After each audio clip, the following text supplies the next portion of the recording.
हाँ भाभी जी, मैं बस आ ही रही हूँ। हाँ भाभी जी, ओके भाभी जी।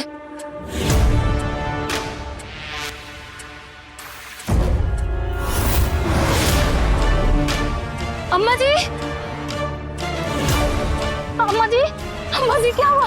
मयूरी भाभी, करण भैया, अम्मा जी क्या हुआ आपको?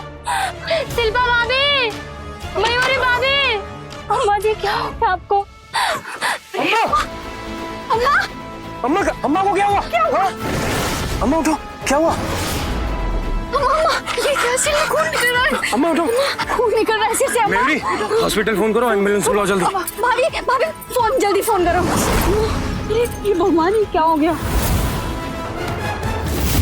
अस्पताल ले गए थे। डॉक्टर ने कहा कि अम्मा के दिमाग की हालत अब ठीक नहीं है और अब इनका इलाज भी नहीं हो सकता। अब ये उम्र भर कोमा में ही रहेंगी।